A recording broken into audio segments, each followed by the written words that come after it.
Alright guys, so yung topic natin ngayon is about form validation. So, paano nga ba natin i-validate yung mga forms? So, start tayo guys. So, create muna ako dito ng structure na form. And then, tapos yung ating input, syempre yung text, tapos yung name, placeholder, na name, and then yung ating event. So, on change, then create lang tayo ng function.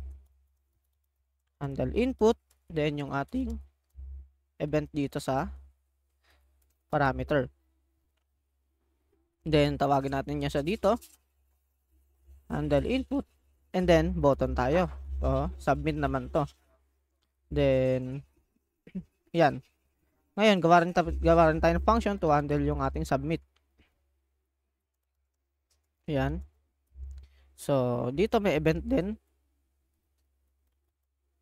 Ngayon, event.prevent default naman. So, itong prevent default is para hindi mag-refresh yung ating page. So, kasi kapag yan nakabukas, magre-refresh yan. So, papakita sa inyo pagkakaiba.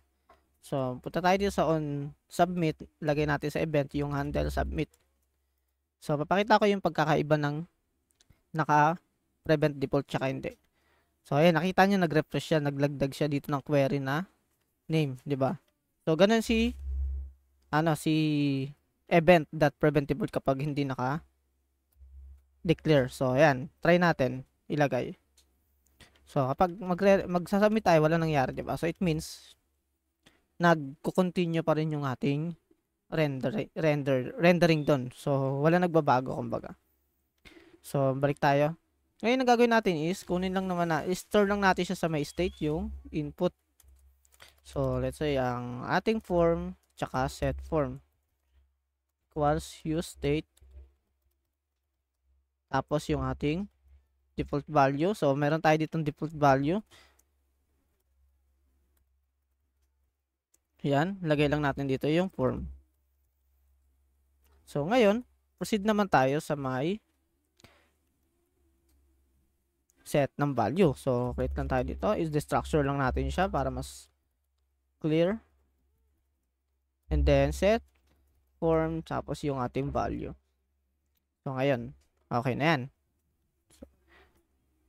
So, since nag-work na yan, so, check muna natin yung ating value syempre. So, kailangan natin makita yung kung nagbabago ba.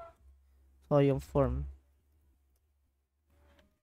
Yan. So, nag-reflect naman. And then, gawin natin is, i-validate na tayo. So, create tayo ng validation, no?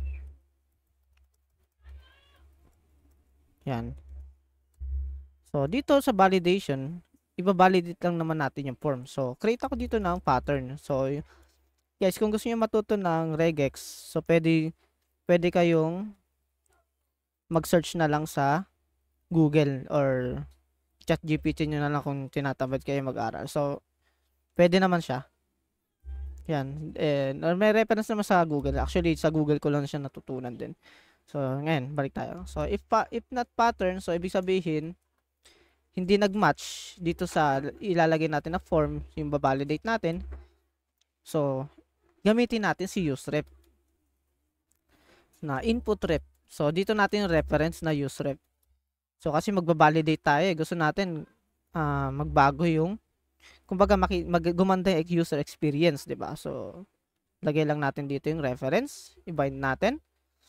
Gaya sa mga previous video ko sa paggamit ng useRef. So, pwede nyo panoorin kung hindi nyo pa papanood.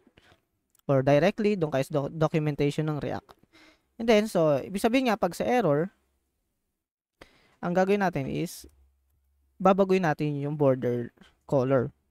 So, itong border color na yan, magiging red yan kung error, green naman kung tama. So, try natin. Input ref .current style. So, para lang tayo nagdodom dito. And then, yung ating border color. Tapos, yung assign natin na value. Ngayon, ganun din dito is green. Pero, dapat i-return natin yan. So, para hindi tayo magkaroon ng problem.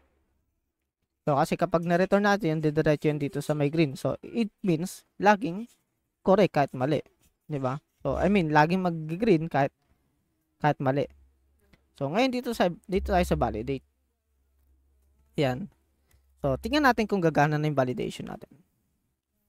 So, since ayan ang una nating border white, wala pa kasi tayong input ngayon. Kapag nag-input na ako, ngayon, nag-submit tayo, green.